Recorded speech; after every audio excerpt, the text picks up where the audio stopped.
আজকে নিহানের পাপা আমাদের রেখে বাইরে গিয়েছিল খাওয়ার জন্য, আর আমাদের জন্য কি কি জানি পার্সেল নিয়ে আসছে। দেখি কি আনছে। সবার আগে এটা খুলি। হ্যাঁ, এটা দেখে খুব লোভনীয় লাগতেছে আমার কাছে। দেখি এটা কি।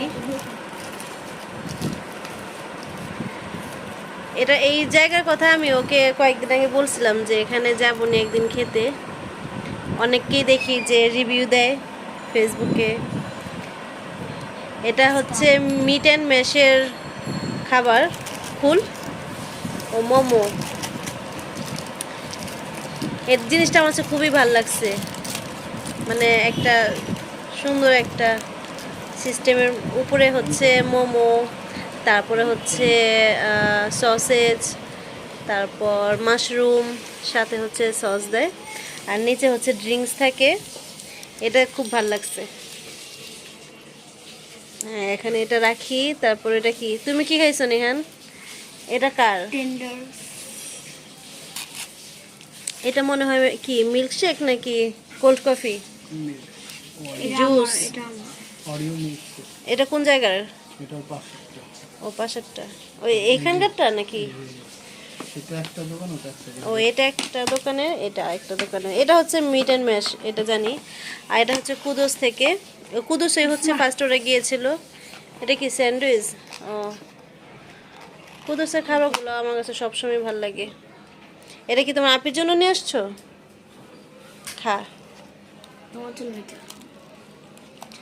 খুব সুন্দর সস। এটা এটা হচ্ছে চাটনি। কাঁচামরিচের কি সুন্দর ফ্লেভার, এত ভালো লাগে। আচ্ছা, মাশরুমটা এরকম কেন বটের মতো কে এই জায়গাটা? এটা শুধু সিদ্ধ সসেজ। সসেজটা তো একটু ভালোই আছে, কিন্তু শুধু সিদ্ধ করাটা দিয়ে দিছে।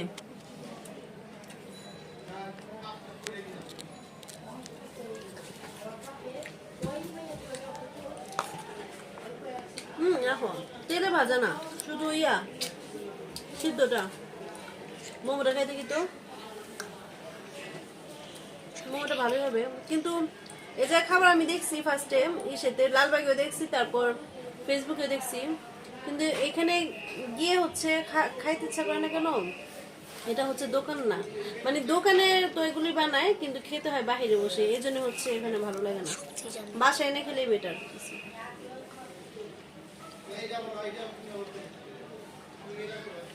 মাংসতে পড়া সসেজ থেকে আর মাশরুম থেকে মোমোটাই মজা আছে।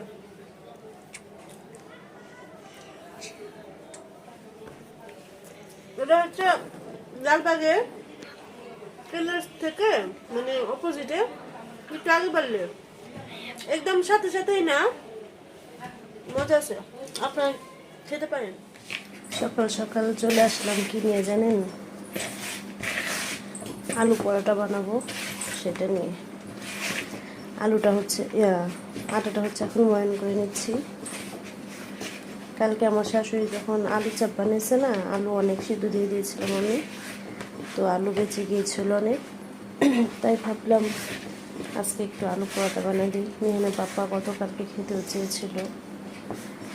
এখন সকাল 7টা বাজে, 7টা না 7:30 বাজে।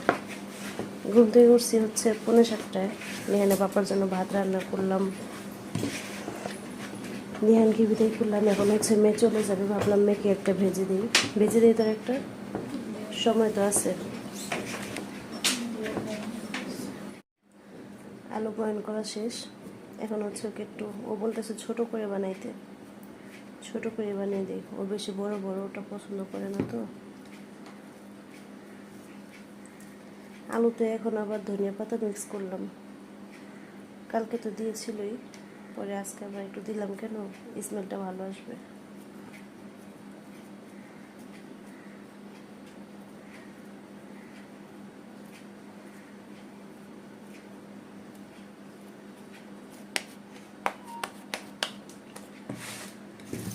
একটা ঝটপট করে ভেজে দিয়ে দিই।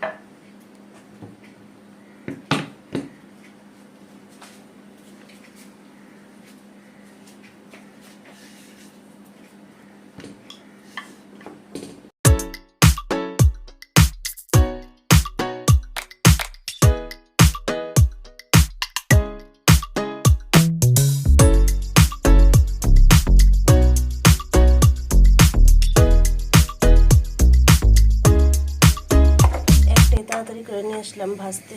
নিহানে পাপড়টা আসলে এখন করে রাখবো, ভরে রেখে দিব, ভাজবো না। এই তো ভেজে নিয়ে আসলাম, তাড়াহুড়া করে ভাজছি তো আর ভিডিও করিনি, শেষ করে আবার দেখাইলাম। নিহানে পাপড় তরকারি ভাজি বাটিতে বেড়ে ফেললাম, ঘরে রাখলাম, একটু ভাতটা বের হইলে ঢেকে দেব। ভাতটা এখনো পাইনি, ভাতটা প্রচুর গরম। আসলে সময় আছে যাইতে, এখন তো অনেক লেট আছে, এখন বাজে 1:15, ও যাবে হচ্ছে 10:30। ভাবতেছি পেঁয়াজ কেটে রাখি কয়টা, ছেলেকে আনার সময় হয়নি তো এখনো, আর 1 ঘন্টা বাকি। একটু পেঁয়াজটা কেটে রাখলে একটু সহজ হবে। এখন রান্না বসাবো না, রান্না বসাবো দুপুরবেলা। আজকে দুপুরের রান্না তো আছেই। আমার আবার একদিন আগে একটা তরকারি একটা ভাজি রান্না করে রাখা লাগে, নিহানে পাপাকে যে ভাত দিয়ে দিই তাই। কাপড়ে সাবান মাখলাম 1 বালতি কাপড়ে, কালকে সাবানে কাপড় ধোয়নি তো আজকে মেখে ফেললাম। পেঁয়াজ কাটা শেষ, এখন ধুয়ে নিচ্ছি। আমি হচ্ছে একবারে কেটেই তারপর ধুয়ে, দেখেন একটা বড় রয়ে গেছে। কারণ কি, যদি ছিলে তারপর ধুয়ে কাটি না, তারপর মনে হয় কালো কালো হয়ে যায় কষ দিয়ে, এই জন্য একবারে জালিতে কাটি, কেটে ধুয়ে নেই।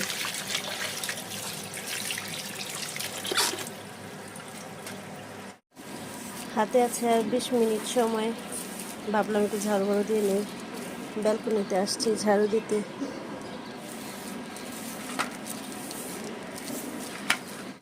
হাতে আর আছে 10 মিনিট সময়, ভাবতেছি নিহানে পাপার জন্য আলুটি ভরে রাখি, পরে ঘুম থেকে উঠলে শুধু একটু বেলে বেলে দিয়ে দিব।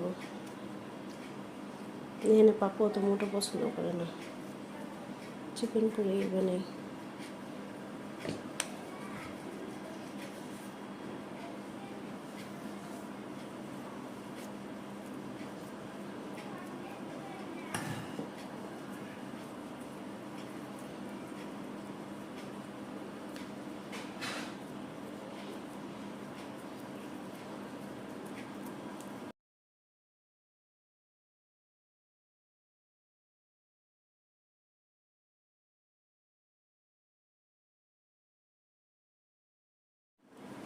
এটা একদম ছোট্ট করে বানাবো, আমার ছেলে যদি খায় তাহলে ভেজে দেবো।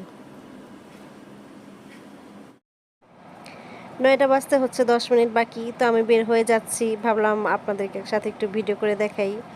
নেহানে পাপা হচ্ছে ঘুমাচ্ছে, তো আমি হচ্ছে লাইটটা এই কারণে অন করিনি। আমি আমার ভ্যানিটির উপরে একটা চার্জার লাইট জ্বালিয়ে হচ্ছে হিজাবটা পরতেছি, আর হচ্ছে ভিডিওটা স্ট্যান্ডে রেখে চালু করলাম। ছেলেকে নিতে এখন চলে যাব। কিভাবে যে সকালবেলা সময় চলে যায় মানে বুঝতেই পারা যায় না, 2 ঘন্টা কিভাবে চলে যায়। আর ঘুম আসলে হচ্ছে দেখা গেছে ঘুমাবো আবার উঠবো, তখন আবার একটু বেশি খারাপ লাগবে। তাই হচ্ছে আমি ঘরে টুকটাক কাজ করতে থাকি, কাজ করতে করতে দেখা যায় 2 ঘন্টা পার হয়ে যায়, তারপর আবার ওকে নিতে চলে যাই। একটু ঘুম আসলে আরও দেখা যায় মাথা টাথা ঘুরাইতে থাকে। হয় নাই, আসো। ছেলের পরীক্ষার রুটিন দিয়ে দিছে, 18 তারিখ থেকে হচ্ছে পরীক্ষা শুরু, মেয়ের পরীক্ষা শুরু হচ্ছে 16 তারিখে। দেখেন নিহানের পরোটাটা কি সুন্দর ফুলছে, ওয়াও। তেল কিন্তু এখনো দিইনি, ওই যে মেয়ের জন্য বানিয়েছি না, তেল ছিল, এটা কালো কালো উঠতেছে। পুরোপুরি বড় সাইজের একটা পুরির মতো হয়েছে, ফুলার কারণে পরোটা লাগতেছে না, মনে হচ্ছে যে পুরি এটা। ওকে খাওয়ায় হচ্ছে ঘুম পাড়াবো। এতটুকু একটা পরোটা বানিয়ে দিয়েছি, তার মধ্যে 2 টুকরা রেখেই দিয়েছে। এখন হচ্ছে সকালবেলা ওকে দিয়ে আসার সময় পাপা পেঁপে নিয়ে আসছিল, সেই পেঁপেটা হচ্ছে ওর জন্য রাখছিলাম, এখন ও আর আমি দুজনে মিলে খাচ্ছি। সকালবেলা হচ্ছে আপনাদের দেখিয়ে আমি পরোটাতে হচ্ছে আলু ভরে রাখলাম নিহানের পাপার জন্য, কিন্তু সে খাইলো না। ঘুম থেকে উঠছে পর বললাম যে আমি ভরে রাখছি আলু, বেলে দেই, ভেজে দেই, খান। বলে না, মানে ও সকালবেলা সহজে ভারী নাস্তা খেতে চায় না, আর আমি তো খাবোই না, কারণ আমার আলু পরোটা পছন্দ না। তো ওকে বিদায় দিয়ে হচ্ছে একটু শুয়েছিলাম ছেলেকে নিয়ে, উঠলাম হচ্ছে 1:45টার দিকে। এখন এই যে রান্না বান্না করতেছি, ছেলেকে বিদায় করলাম। আজকে আমার ছেলে একদম সব সাদা লাগিয়ে গেছে, সাদা পাঞ্জাবি, সাদা পায়জামা। আজকে হচ্ছে মাদ্রাসায় ছবি তোলা হবে, কারণ হচ্ছে ওখানে আইডি কার্ড বানাবে তো মাদ্রাসায়, পরীক্ষা যেহেতু 2 দিন পর। তো আজকে হচ্ছে ছবি তুলে তুলি হচ্ছে। আর হুজুর নাকি ওকে বলে দিছে সব সাদা পরে আসবা, সাদা লাগিয়ে গেছে। আমি অবশ্য ভিডিও করতে পারিনি, ওর হচ্ছে সময় ছিল না, 5 মিনিট বাকি ছিল ক্লাস চালু হওয়ার, তো দৌড় দিছে। ওর দাদু নিয়ে গেছে আজকে। তো আমি তো রান্না বান্না বসাইলাম। তো এটা হবে হচ্ছে আলু বেগুন দিয়ে মাছ, রুই মাছ দিয়ে ভেজে রান্না করব। আমাদের সব রকম মাছই খাওয়া হয়, কিন্তু রুই মাছটা একটু বেশি খাওয়া হয়। রুই মাছ ভাজাটা আর কি ভেজে রান্না করলে সবাই আর কি পছন্দ করে। রুই মাছ আমাদের ঘরে থাকবেই। অন্যান্য মাছও মানে আনা হয়, কিন্তু রুই মাছটা একটু বেশি। কষানো হয়ে গেছে আবার। আজকে এত কড়া রোদ বাহিরে, আল্লাহ! আমি যখন ছেলেকে নিতে গেছি তখন মানে আমার মনে হচ্ছে ফেসটা পুড়ে যাচ্ছে, এরকম একটা অবস্থা। বাসায় তো বোঝা যায় না। আমরা আম্মু কল দিছে, আম্মু বলতেছে যে আম্মুদের বাসায় নাকি কারেন্ট নাই। আর সকালে গেছে, আসবে হচ্ছে বিকেল 5টায়। তো বললাম আইসা পর আমাদের বাসায়। বলতেছে আম্মুদের আবার 4 তলা, আম্মুরা থাকে 4 তলার উপরে হচ্ছে ছাদ। বলতেছে এত গরম লাগতেছে যে আর বলার মতো না। আমি বলতেছি আমাদের এখানে অতটা রোদ বোঝা যায় না, কিন্তু আমি নিহানকে নিয়ে রাস্তায় যখন ছিলাম, ওকে আনতে গেছি, তখন দেখলাম যে প্রচুর রোদ, ফেসটা লাগে পুড়ে যাচ্ছে। এই তো শৈল মাছের 2 কেজিটা রান্না শেষ করলাম। অত বেশি শুকাইনি, কারণ হচ্ছে নিহানে পাপা অত বেশি শুকনা পছন্দ করে না। আর বেগুনের তরকারিটাও রান্না শেষ। মাছ ভাজতেছি, মাছ ভেজে বেগুনের তরকারিতে দিয়ে দেবো।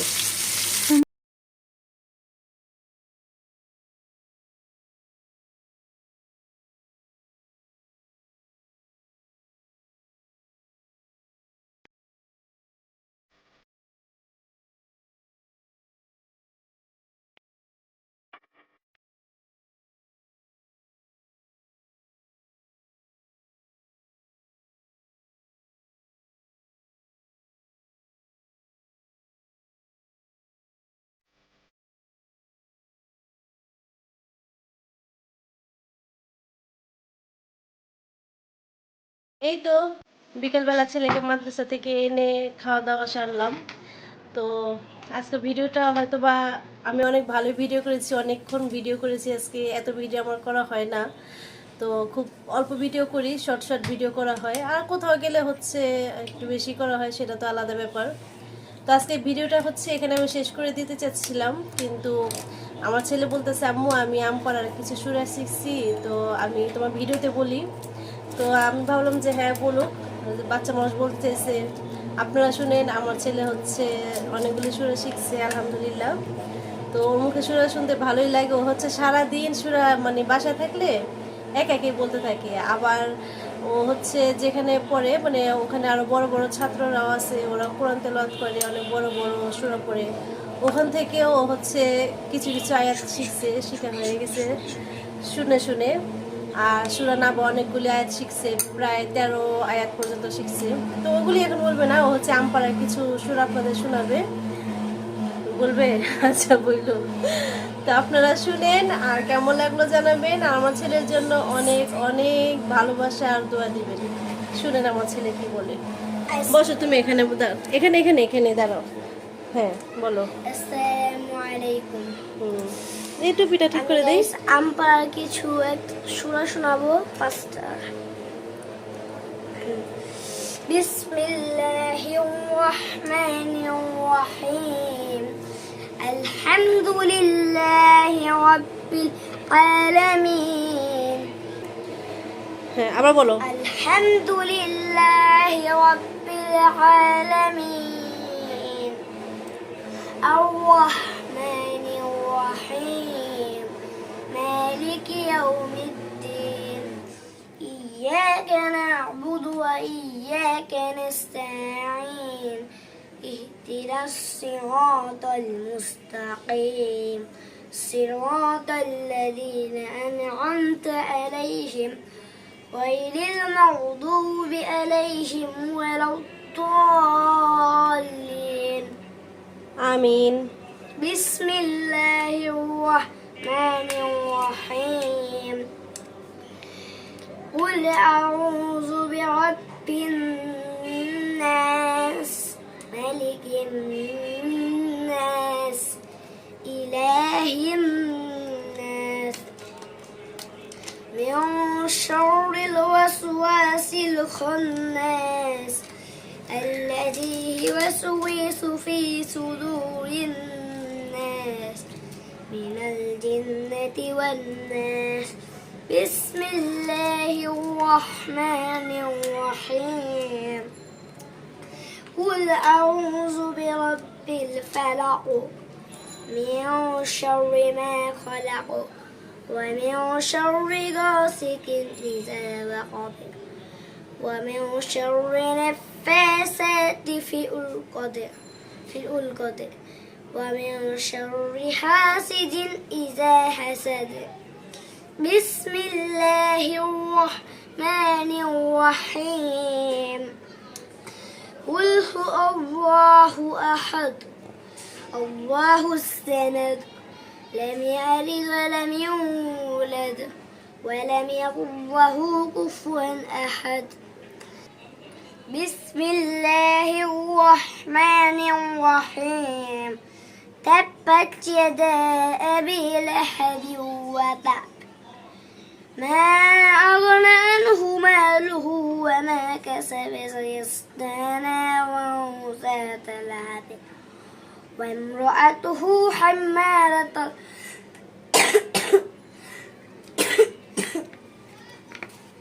আরে আমার ছেলে গলাটা শুকিয়ে গেছে, ওই ঠান্ডা লাগছে তো, মানে জোরে কথা বললেও কাশি উঠে যায়। حمالة الحطب في جيدها حبل من مسد আমার এক পিসা দুই পিসা আদা শেষ আলহামদুলিল্লাহ। বলো, ও হচ্ছে নাবাসুরা শুনে শুনে একটু শিখছে 13 আয়াত পর্যন্ত। বলটাকে আমি শুনে শিখে গেছি এটা। হ্যাঁ, একটু 13 পর্যন্ত শিখছি। আচ্ছা একটু শোনাও, সবাইকে শোনাও। বিসমিল্লাহির রাহমানির রহিম عما تساءلون عن النبأ العظيم الذي هم فيه مختلفون كلا سيعلمون ثم كلا سيعلمون ألم نجعل الأرض مهادا والجبال أوتادا وخلقناكم أزواجا وجعلنا نومكم سباتا وجعلنا الليل لباسا وجعلنا النهار معاشا وبنينا فوقكم سبعا شدادا وجعلنا سراجا وهاجا وجعلنا الناس سبعا سجاجا এই পর্যন্ত পারছি আমি। আচ্ছা ঠিক আছে, তো বলো সবাইকে, সবার কাছে কেমন লাগলো জানাবেন, আর আমার জন্য সবাই দোয়া করবেন। অনেক সবাই দোয়া করবেন, কারণ আমি দেখলেই তো পড়তে পড়তে কাশি উঠে যায়। হ্যাঁ, ছেলে কাশিটা কমতেছে না। হ্যাঁ, তো সবাই ওর জন্য দোয়া করবেন যেন ও সুস্থ থাকে। আর হচ্ছে ওর অসুস্থতার কারণে হচ্ছে ওর মাদ্রাসা ইদানিং একটু নাগা হচ্ছে, তো কি আর করি, অসুস্থ যেহেতু, তো সরি মাঝে মাঝে হচ্ছে এরকম হয়ে যায়, তো কিছু করার নাই। তো আজকের ভিডিওটা এই পর্যন্তই। সবাই ভালো থাকবেন, সুস্থ থাকবেন। আমি হচ্ছে মিররের সামনে আমি দাঁড়িয়ে আছি। তো আমাদের ভিডিওটা কেমন লাগলো জানাবেন, আমার ছেলে মুখের সুরাটা কেমন লাগলো সেটা হচ্ছে জানাবেন। সবাইকে আল্লাহ হাফেজ। আল্লাহ হাফেজ। সবাইকে আল্লাহ হাফেজ। আমার আম্মুর সাথে থাকবেন সবাই, লাইক করবেন, শেয়ার